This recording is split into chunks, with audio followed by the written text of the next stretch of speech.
This is the Urban Pitch Podcast, The Beautiful Game of Life. I'm John Lee. Today joined by my co-host, professional soccer player, model, fashion tastemaker, Ryann Torrero. Hey guys. Today we have a guest very special guest. He is the owner of Los Angeles' latest soccer team, City of Angels FC, PJ Harrison. Welcome. Thanks. Welcome to the show. Co-owner. Co-owner. All right. So who's the other owner then? Let's get Joe into that. Sumner, my English friend Joe Sumner. Joe Sumner. Yeah. Okay. You say it like it's, blase, but Joe Sumner happens to be the son of Gordon Sumner? Yeah. Okay. And that would be Sting? Sting. Okay. Yeah. Yeah, but whatever. Yeah. But yeah, Joe. I mean, Joe's very Joe-ish. Yeah. Yeah. How did what's the connection then between you and Joe and the whole idea of creating a soccer team in the U.S.? How did that all happen? It's as simple as two men from one part of the world gathered in another part of the world talking about football. Okay. That was it. Okay. We were in New York in a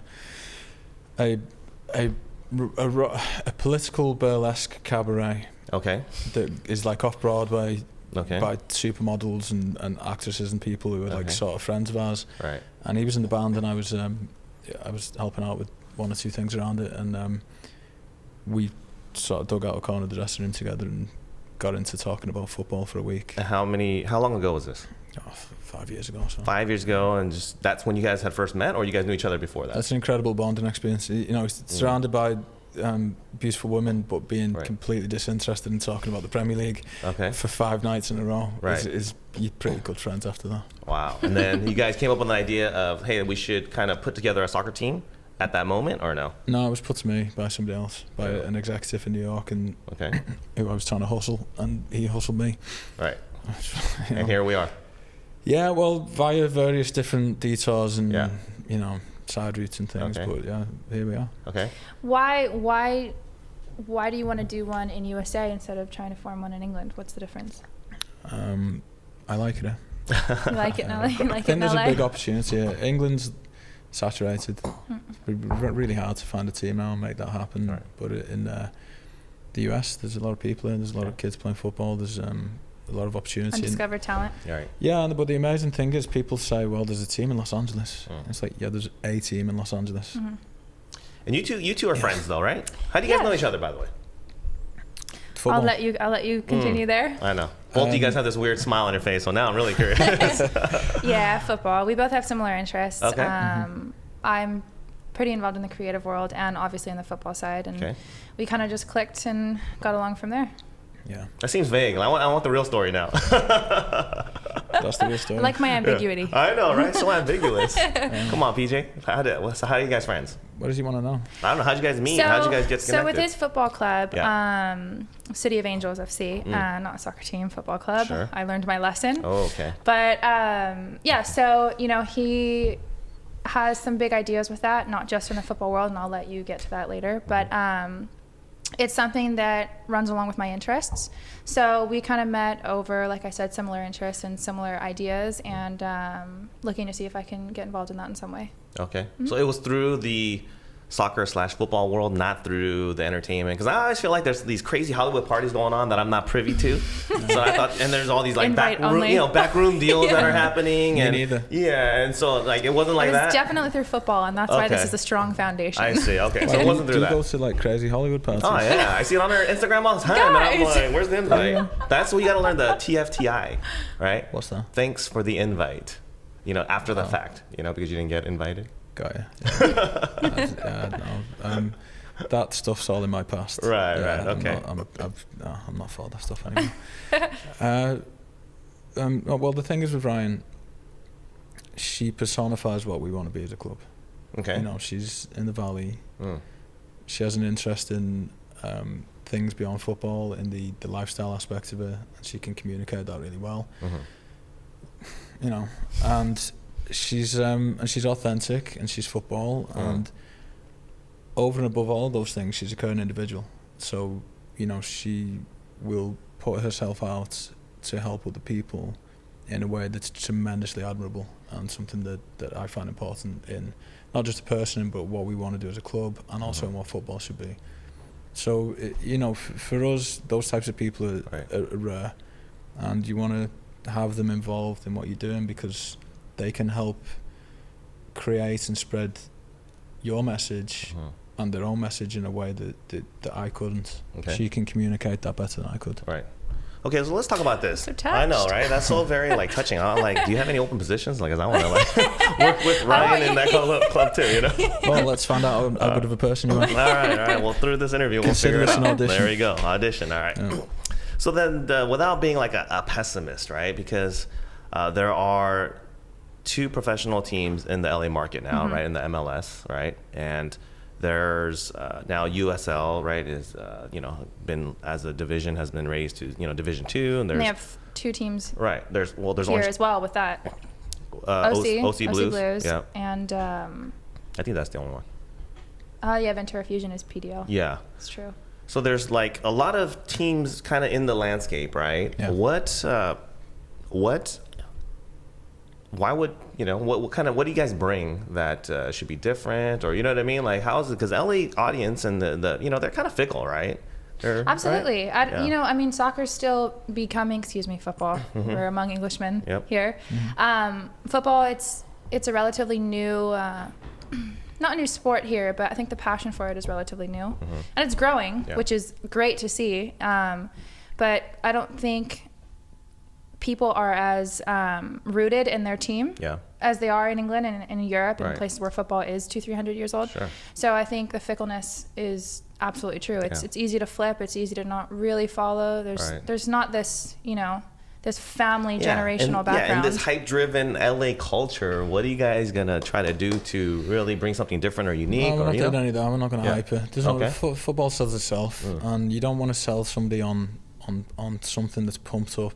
Okay. That isn't, unless of course it's a football, in which case, £10 of pressure. But you don't want to pump it up artificially and then have people let down.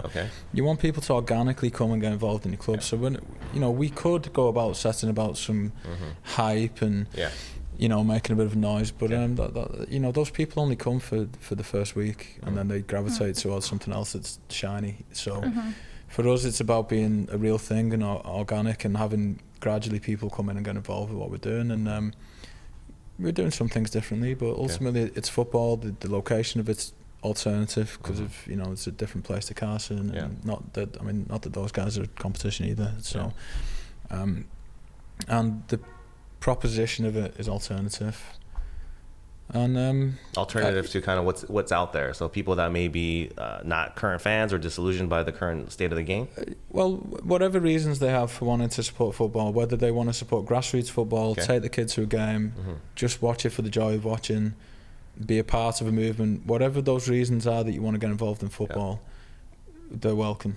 But it isn't about trying to displace anybody else. It isn't about trying to create anything radically different. I mean, we have our own concepts as fans, which we're about to find out how right or wrong we've been for the past 30 years of our lives, that we want to implement, and we have some core beliefs about that.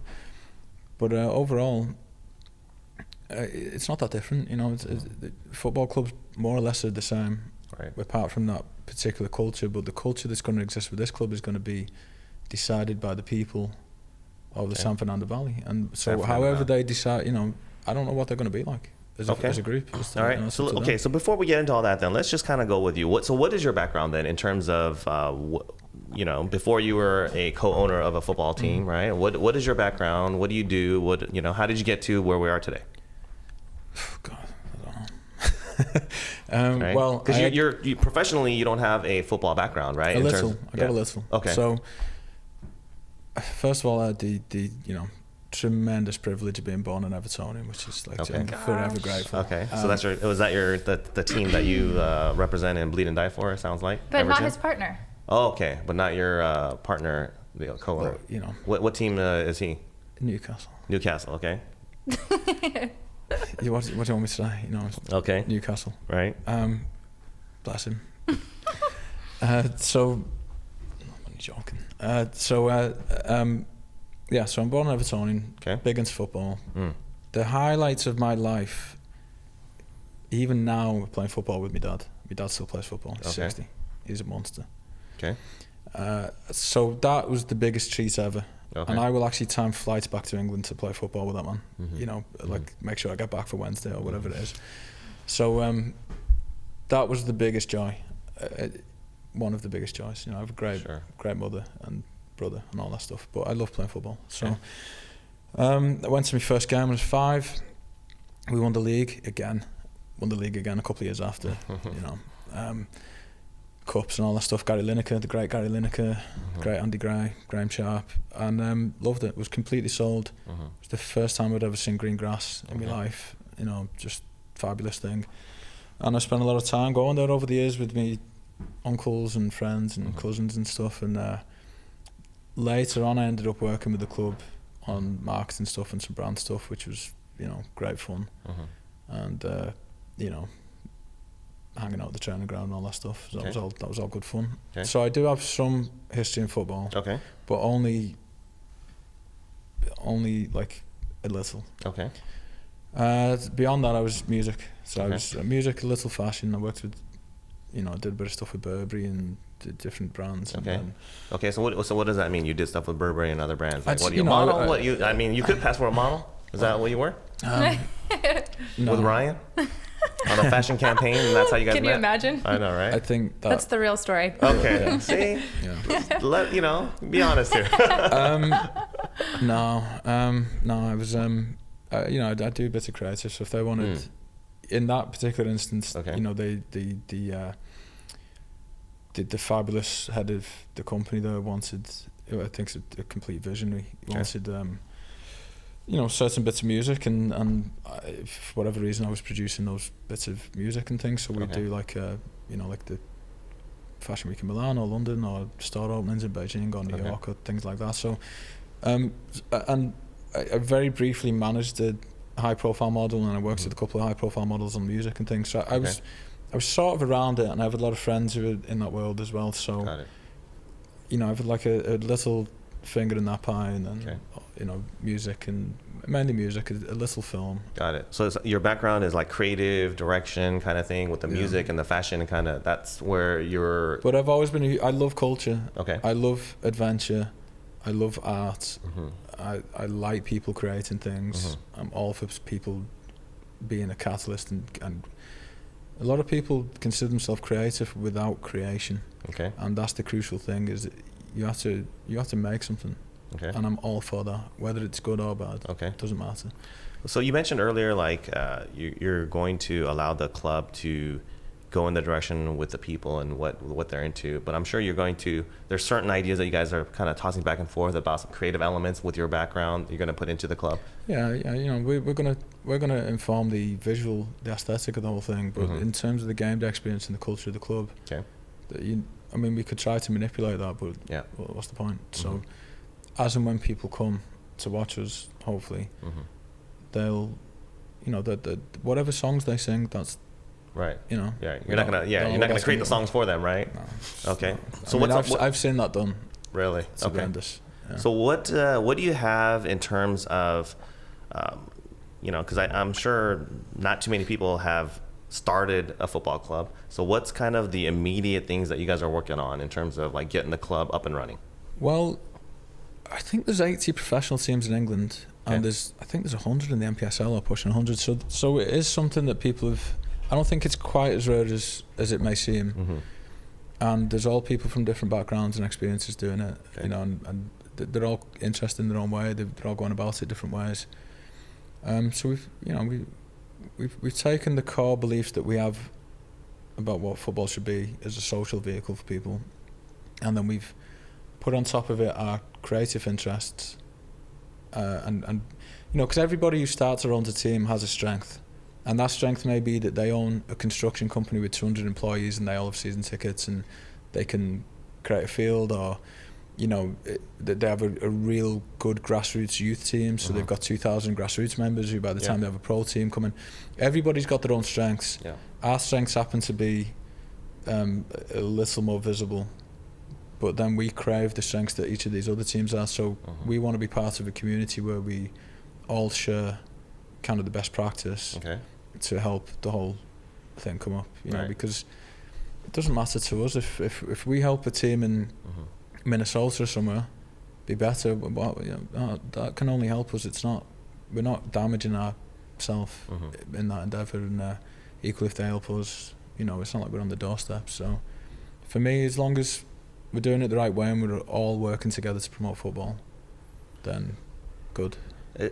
I think we're in a pretty good place because it's at the very beginning, right? And so whatever you envision as a company, as a team, as a club culture, we can kind of try to make it happen and see how it happens. Like, it must be interesting, right? Like, you, Ryan, as a pro player, and then you have outside interests. What are some of the things that you think would be pretty cool to maybe get started in this new club that established clubs aren't able to do?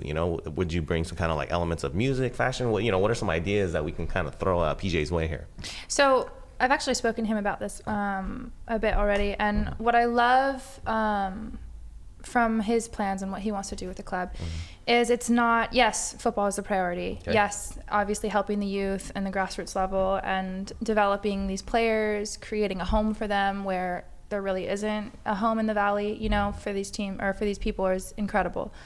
But I think there's also going to be approach, and correct me if I'm wrong, about kind of that style, kind of that the look of it all, an aesthetic, a very nice aesthetic for people to kind of grab onto and follow and identify with. And I think some of these clubs, these major clubs that are already established, they are so football driven, and it's only football, it's only about the game, that they don't, they haven't really branched out into other areas. And when you're established, it's really difficult to change the vibe of your club and team or whatever it may be.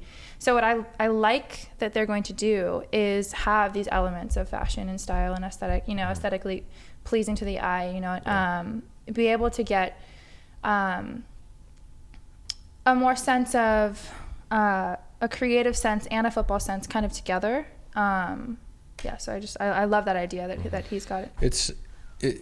But people are more than one thing. People aren't just football fans. They aren't. People are rounded, multifaceted humans. So there's really no reason why somebody who loves football wouldn't have an interest in style or whatever it may be. And football clubs go beyond football these days. It's daily social media content. It's TV channel content and merchandise and then creative concepts around what can we do in the community that's going to be interesting, that's going to help take that event and reach more people via the online community.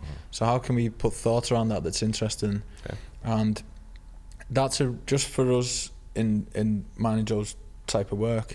That's a really engaging problem to have, because day to day, week to week, there are all these creative solutions to be found, and we don't just want to be copying what's out there. And I think in football now, you've got these 2 or 3 mega brands who inform the visual the whole way down, and then when you get clubs below them, a lot of the time. Are you talking about the clubs? The clubs in partnership, in tandem with the brands. When you say brands, what do you mean? Brands. You're talking about like Adidas, Nike, like a brands? Nike or an Adidas or whatever. So got it. Yeah, and the creative's fantastic with those companies, but what I'm saying is there's 2 or 3 clear aesthetics between them. Then via the clubs, and then when you get the clubs who are run by people who are kind of more football people who don't necessarily understand that world. I don't know what they want the visual identity to be. They kind of ape it. So then you get this second generation version of it. So we just want to make something a bit different, and that's all. It's we want to make our own club. We want it to feel different. We want people to identify with it. So why are you taking on this headache? Instead of going to the LA Galaxy game or waiting a little bit and going to the LAFC matches, why would you take this on? Because there's a lot of people that are fans of the game. There are a lot of people in LA in the Valley, and they're not starting up a club. That has very much been the pattern of my life. If you were to ask any teacher or person who knew me, that's kind of how I put myself through the world. But I can't. My heart doesn't beat faster when I go to the StubHub, and I've tried. I've really tried to engage with it. I just can't feel it. So I go there for like a day out, maybe on a Saturday. But it doesn't really. So you're looking to create something that is your home, something that you identify with a little bit better, and try to give another road, another option for people to feel that adrenaline that you're looking for. Yeah, and Joe and I, we want to. A lot of people come to the city. LA is a wonderful city. Okay. It's incredible. It's okay. It's fantastic. Lots of traffic. And people choose to. Traffic. Yeah, listen, I get good tacos. I get a parking ticket every other day. I got like 4 in the last week. No joke. Okay. Well, yeah. LA is great. Palm trees. Don't Palm listen trees, to this negativity. LA is great for a few reasons, because contrary to, it's Us Angelinos. it has this profound sense of optimism, and people are willing to support you in your It's been dreams. raining every day. Okay. It really suits the rain. It's gorgeous. I'm sure you feel at home. It's so nice looking out, seeing all the green and. Okay.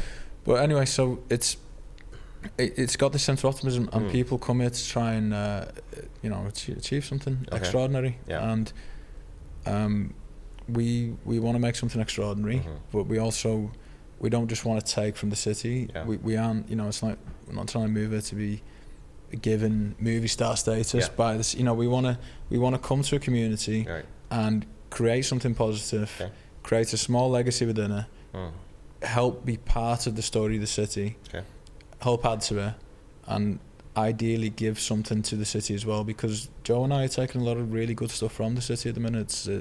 It's treating us well. On a personal level, it's very good for us. So it's important, I think, when you get somewhere to try and try and help weave into that storyline a bit of the city. So that's what we're trying to do. Okay.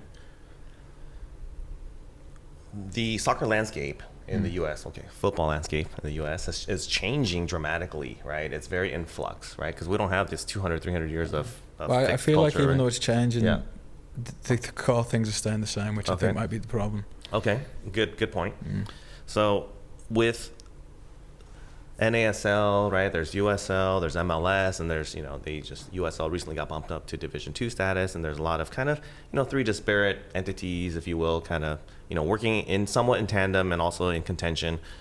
And you guys made a conscious effort to come in at the NPSL, right, which is semi-pro, What's the big picture that you guys have in mind? You guys have a goal where you're looking to maybe potentially go up to the ranks? Yeah, maybe go up to the ranks, or are you guys not create thinking that far? a secondary pro, higher pro team? Or? Yeah, are you looking at that, or are you guys just going to let it happen organically? What's your kind of the big vision, big plans here? Well, this is ultimately it's a collaboration with the city and the people of the city. So when you say city, which city are we talking about? Well, just Los Angeles as a. Los Angeles. I know that it's technically kind of whatever 20 cities or whatever, but look, LA.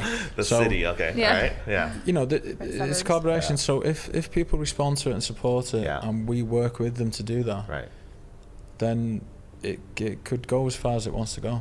So but it isn't down to us solely to make that happen. It has to be an engagement with the city. In terms of US football, I know people at all levels of that, and they're all ultimately doing good for football. They're all normalising it, building the infrastructure, creating football, and even though they all have different methodologies behind how to achieve it or what they think football should ultimately be, they are all collectively essentially doing good for football. So MLS, NASL, USL, I know some fantastic owners in those leagues, and they really care about what they're doing, and they're trying to get somewhere. And I obviously something has to happen in respect of US soccer and divisional rankings and what that means, because for us, obviously in the rest of the world, the way that you ascertain if a club's a superior club or better performing club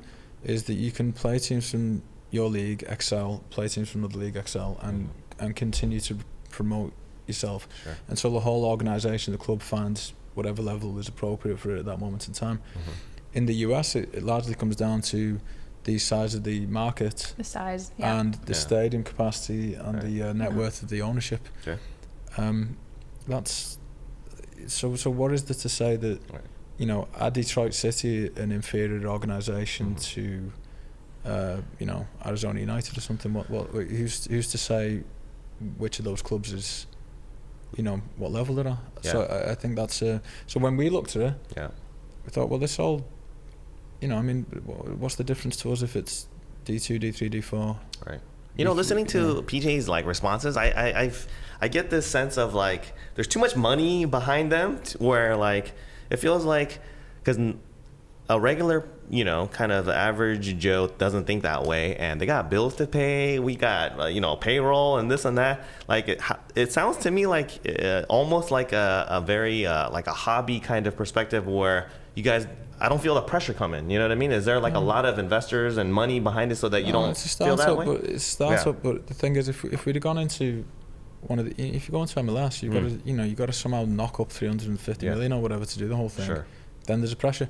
Then you can't start exploring creative avenues because you have to make it work. You have to follow a structure that works. It's proven to work. So you do this, you can take a chance. You do this, you can give a kid a chance to play. You can be very flexible about it, and you can allow the club, and whatever money you are putting into it goes into the club, rather than going into some, you know, franchise fee or something or whatever. So that aspect of it's interesting, and people can. This is.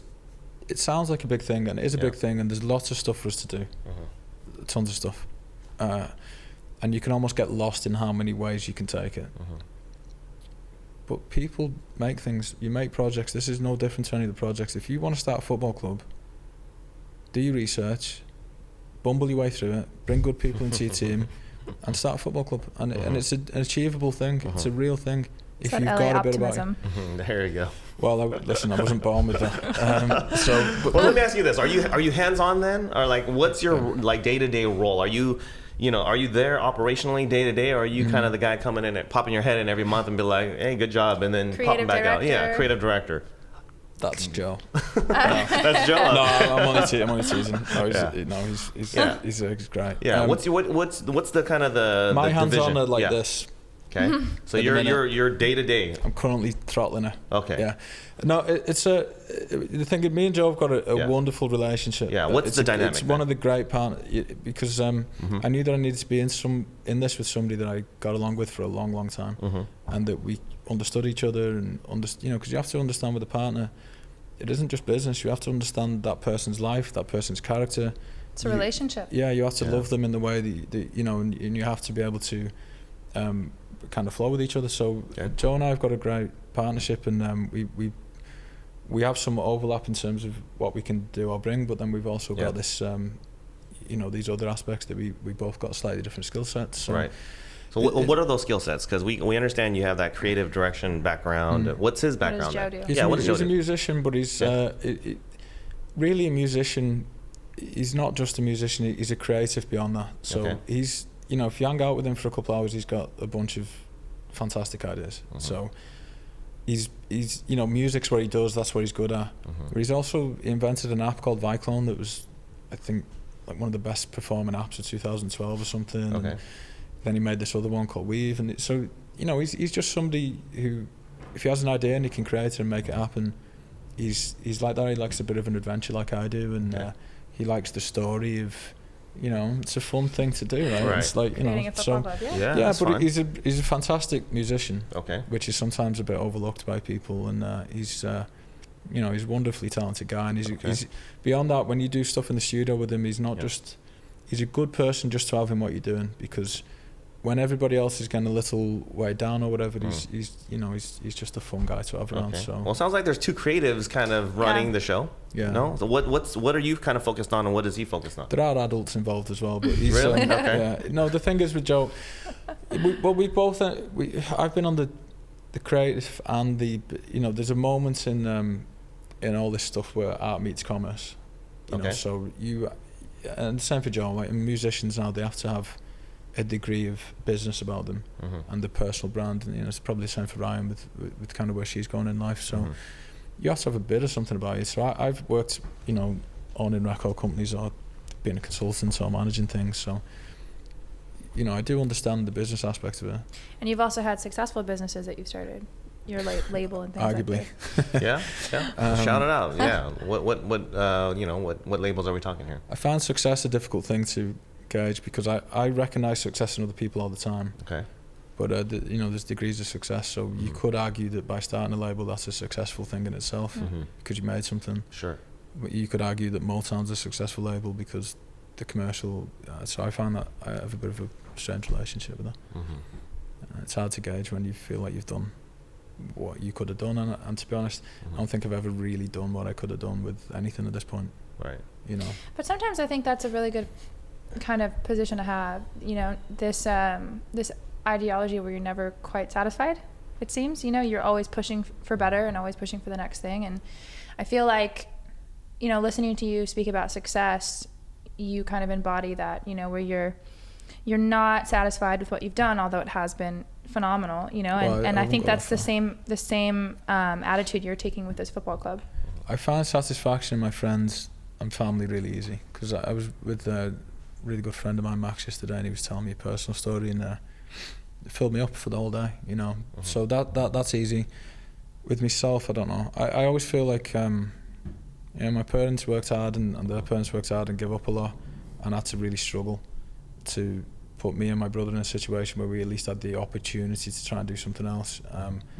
So there's a not from them, they don't, you know, they just want us to be happy, but I feel a bit of a weight on that.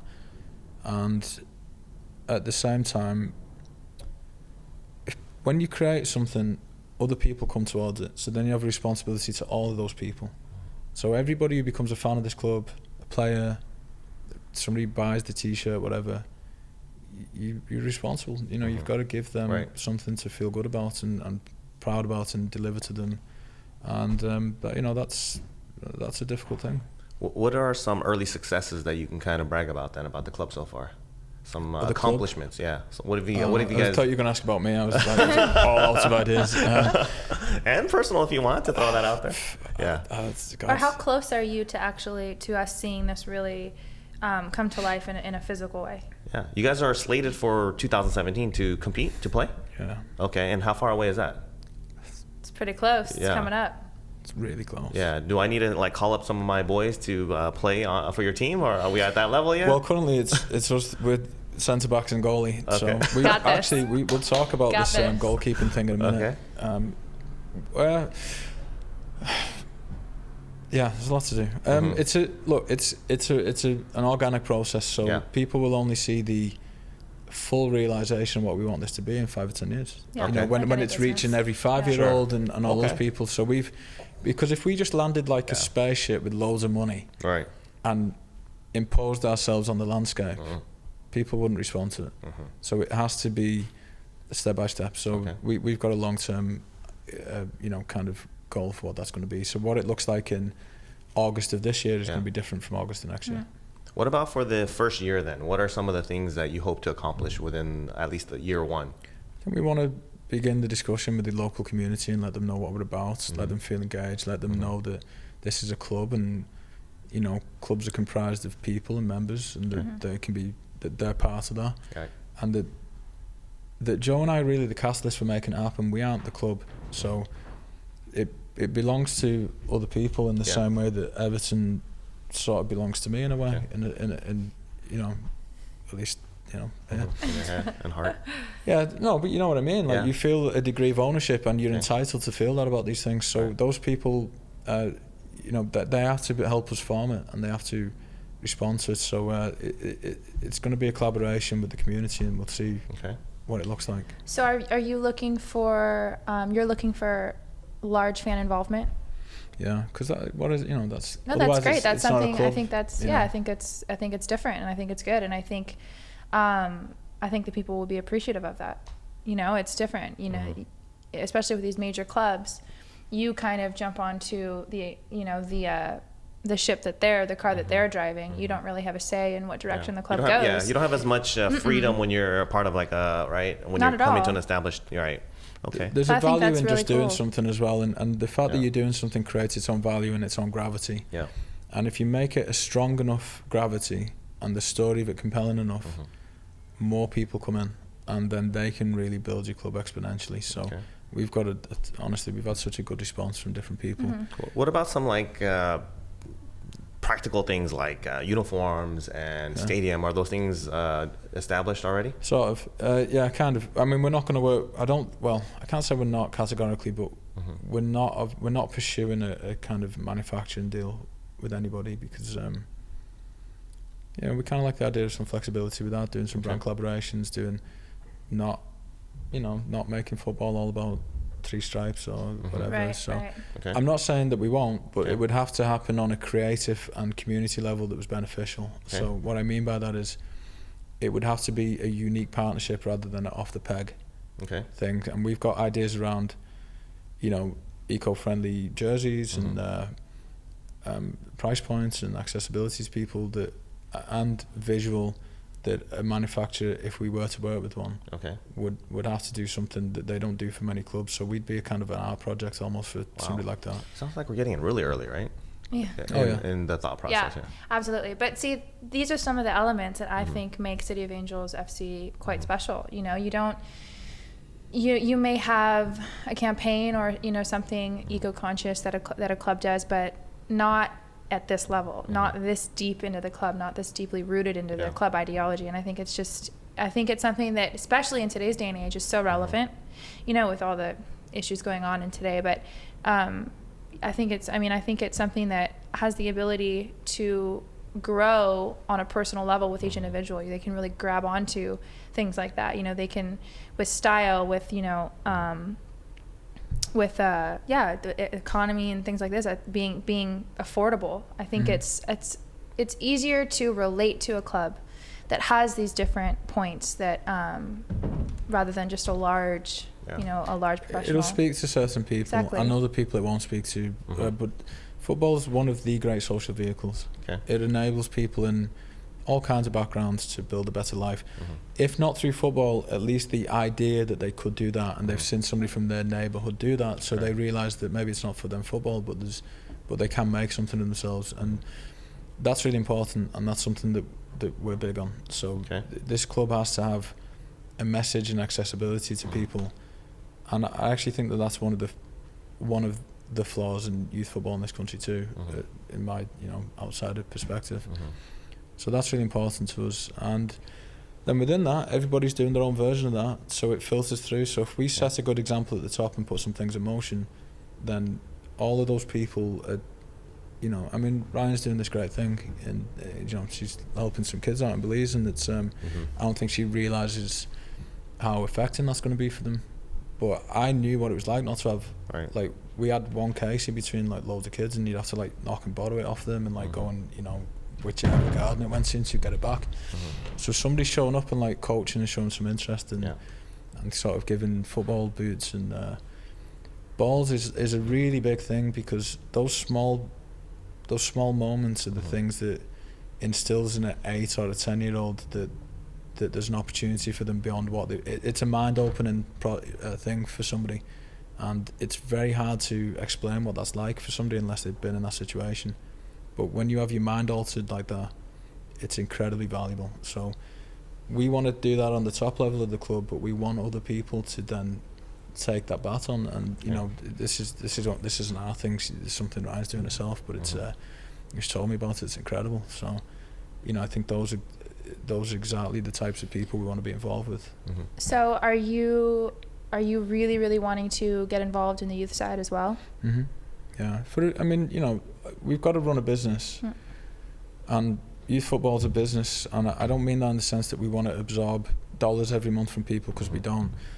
I mean that in the long term of this club, we want people to be turning out for the club who grew up in the area that we've scouted, or that they've come from other situations that we've helped be in America and play and help them with, you know. So the idea of what it is exciting on that level. Okay.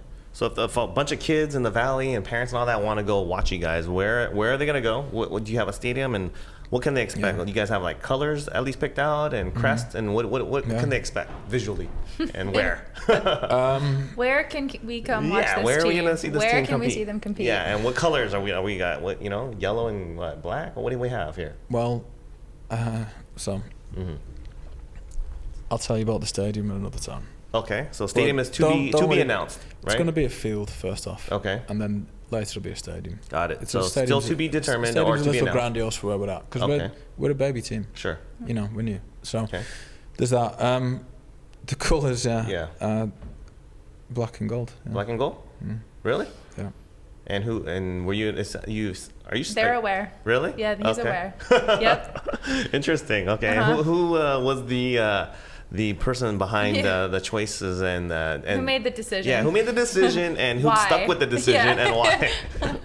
Well, English people are a bit contrarian, and Joe and I like a bit of danger. Right. Joe and I, look, me and Joe haven't cut out the little lives for us that we've cut out by enjoying being without told, pushing boundaries, by enjoying being told, sidestepping challenges. Exactly. Yeah, we don't do all that well being told what to do and all that kind of stuff. So I'm shocked, actually. Yeah. Black and gold, really? But that can also bring a lot of attention to the club, you know? Oh, gold and black. Okay. No, you know what? They're going to be known as the gold and black. No, that was something like 2 years ago we decided. Okay. You guys had already decided that. Way before. Yeah. Okay. And you're not going to change your mind based on why would we change our minds? Yeah, based on current circumstances. What? Right. What circumstances? Interesting. What? Yeah. What, they own a colour? No one owns a color. Yeah. Exactly. I think it's more of like, it's a brand. Yeah, it becomes a part of the brand. Yeah, I guess the elephant in the room that we're all trying to avoid is the fact that LAFC, they've chosen black and gold, right? Yeah. And but they're not a team yet, right? They don't have a team yet, exactly. Which is weird because they've got a lot of like quite, I see on YouTube and stuff they've got impassioned fans, which I find bizarre. Yeah, they've been doing a good job of building the culture, right, and getting the fan and all that. Or at least appearing to. Yeah, right. And so they've chosen black and gold, and you guys all you're saying that you and Joe chose that color before, but then I think normally kind of the average person would be like, okay, even though we had settled on this color scheme because an MLS team right in our neighborhood is going to be represented by those colors, let's go with another route. What made you guys decide to stick to your guns? With that decision, yeah. We don't care. You just don't care. Okay. Simple enough. Fair enough. But we had it was never going to be red. We knew that. Okay. So we were there was a while where it was maybe black, white, and blue. Right. So we it was like a couple of years ago. I think it was. I was watching my friend in a Juventus shirt with the black and gold and that, and it was always going to be black. There's no question. I mean, it's the only color. Okay. So it was always going to be black. Yeah. Okay, fine. Now that we know you guys are sticking to your guns, what was the conversation like when LAFC announced their colors and they were like black and gold? What was the conversation like? It doesn't matter. You guys no big deal? You guys no, because what they're doing, with all respect to LAFC, I'm very happy there's another team in this city. Right. I'm really happy that they're downtown and not like another 45 minutes down the freeway. Yeah. Towards you guys, you're saying. Yeah, I know a couple of guys there and that, and they're cool. It's but they're an MLS club where they would have to be psychopaths to be upset with an NPSL club doing something on our level. So there's no competition between the two things. They're very firmly in a different court. So there's no issue. In fact, they could look at it as a good opportunity to, collaborate or whatever. So that stuff doesn't matter. And we could have picked, I don't know, we could have picked blue and white, and then some other team comes along in the MLS in a year, and they take it or whatever. So it was always going to be black, and then we kind of decided a bit ago, I think partially inspired by Juventus, to have the gold in there. We didn't hire a bunch of design consultants to do colour schemes for us.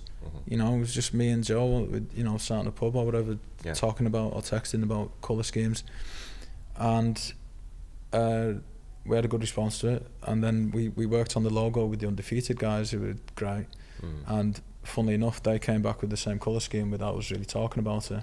Because we sent them, in that collaboration process, we sent them no football kits, nothing. We sent them like photographs of architecture, sunsets. Great. I love that. Things like that. So they were picking out the same reference points of the city that we were, that probably LAFC did too. So I actually know the guy who did the badge for LAFC City, but he's a cool, he's a great designer. But we wanted to come at it from, and I think that, by the way, I think the badge and the whole visual side of what they're doing is fantastic. But we wanted to come at it from a way where we got people who weren't football guys in. We got people who are LA natives in, or LA relevant people who understood street culture a bit, understood fashion, and we just gave them the brief of don't make it a football badge. Just make us a piece of art that represents something, and let's see where we go. And we went down that path with them, and it was a fun experience. And the they're great at what they do. Are you guys going to be okay with like a 3-year, 5-year plan with, you know, are you guys relying on revenue to meet a certain expectations, or are you guys saying, hey, we're not, you know, relying on, you know, income for the first 2-3 years and we're going to be okay? Because we see a lot of clubs, right, especially in the lower levels where they come and go, right? So do you guys have this kind of long-term, idea in mind where you're going to take losses for the 2-3 years and you guys are okay, or what is that thought process? I think there's where's the sustainability? Yeah, I think there's a little misconception that we might be some kind of trust fund project or something, which we're not. It's a start. It's 2 people with a startup and a couple other people around it. So it's like any business. It has to be. You know, if you start up a barbershop, it's got to become sustainable. Has to be. Now, however you make it sustainable is up to you, but ultimately, there's no point pushing something through that's hand over fist losing money year in, year out, because then it's basically not a business, it's a hobby. Okay. And Joe and I are in a part of our life where we can't spend this much time on a hobby. Right. We already spend more than enough time on football anyway. Okay. So this isn't a hobby, this isn't a pet project or a hobby for either of you? No, it's a serious. We're really. Football means a lot to us, and what it can be beyond that means a lot. And we take pride in our work, and we're excited about the opportunities with it. So it's a serious thing. Okay. It just happens to be, fortunately, something that we've got an interest in. Right. But I think what teams don't necessarily understand is the value in the concept of a football club, and when they action that, it becomes worth something. And you can get creative with brands, and it used to be kind of 10 years ago or so, people would make music, and the same people who were illegally downloading like Brendan Benson's album were hassling him for selling out for doing a coke ad. It's like, right, well, if you didn't steal his music, maybe you wouldn't do it. But equally, that plugging into brands now, which is very common, and it's gone way beyond that sellout argument now, especially in football. So there's certain brands we would never work with who are damaging to communities and damaging to kids and all that stuff, and we'd never work with them. But then there are brands who are basically going about harmlessly doing their business, and we'll engage with them, and if we can use their money. Give us some names, because you mentioned like Undefeated, right? So give us some an idea. No, but they came in on a design. On a design, exactly. Yeah. But are you going to be doing collaborations James Bond with these type of brands? Yeah, who are some good brands? You know, the kind of like the idea of, you know, give us an idea of what kind of brands you would like to collaborate with, so we get a kind of an idea of the direction of the direction of where your brand is going. Sure. Because I can tell you guys aren't going for the major brands that are out there. It sounds like you're not. Well, we're not going for them, but if they come, if they came with something that was, it would have to be unique, because we're not going to sell the amount of shirts they need to do that type of thing. So they would have to see the merits of what we're trying to do and see it as an art project. And in that case, it'd be fantastic. But they'd also have to work with us on some of the, you know, we might want to make the fabric from a different source, and so we're trying to create as much freedom for us to express ourselves. You know what? So the thing is like, I'm just like a normal sports kind of guy, right? So I have my brands of what I like, you know what I mean, and who I recognize. I'm kind of more looking for like a rocker, musician, creative director. What kind of brands resonate with you? What kind of brands do you like? Sports brands? Or whatever, you know? I found that really, really difficult. I don't know. I do know, but it's hard now. I'm on the spot. What do you like? I mean, there's a lot of brands that are you know, kind of making that blend between the fashion and the sports world. Puma has completely rebranded themselves and done a phenomenal job. Undefeated as well. A lot of these street style sportswear brands. There's so many small up and coming companies like this, especially in LA. There's such a culture for that. I mean, this streetwear, street style kind of look, is that what you guys are going for, or is it more of a high class, high end, you know, look you're going for? Or are you going for the bad and bougie? Right? What are you going for here? No, or are you just looking, you know, to collaborate and do it, make something different every time, which is interesting as well. We're kind of interested in that. We're interested in working with local designers, or interested in brands to do one-off things a lot, you know. So that's interesting to us. It has to reflect Los Angeles. It has to be practical to play in. But those being the criteria, then you can take in a lot of directions. It doesn't have to be one thing. And I don't know about everybody else, but I'm getting a bit tired of seeing every football player in one pair of boots and like, you know, every jersey the same templates. Wow, that's interesting they say that. Yeah, so you're even saying like even down to the boots level, you guys are looking at kind of whatever. They come over the boots. I personally wear black boots. Right. Blacked out, you mean? No brand kind of? Old Copas. I like Tempo. Copas with the three stripes. I like Tempo. Tiempo. Yeah. If there's anybody at Nike listening, actually, I really like tiempos. You do really like tiempos? Okay. They're good. No, but just black. I'm not fancy enough to wear. Yeah. Somebody did buy me some gold boots once. So we can expect collaborations with very simple brands, minimalistic maybe. Is that what? Yeah. No. It'll go across the board. But it's got to be all things. It's got to be. It's got to be something that is applicable to a 50-year-old guy and a 10-year-old girl. Right. So it's got to be a brand that isn't. It can be edgy, but there is a responsibility to where we're directing young children towards and those things. So right. we've got to keep that in mind, and we've got to work with. We want to work with prestigious brands. You know, I think we've got an opportunity to position ourselves with, good quality brands, and I think we're going to make some fun stuff happen with them. And it's not really a financial proposition necessarily. Money's a part of it. It's really what we can use that collaboration to create together, whether it's content or whether it's a charitable thing or whatever it might be, or accessibility. So those are the fun challenges for the club of rather than just taking a check from the local player, local X car dealer or whatever. Then we want to actually say, what is it that we can do with you that helps the community, helps us, helps the whole project, and on top of that create something interesting.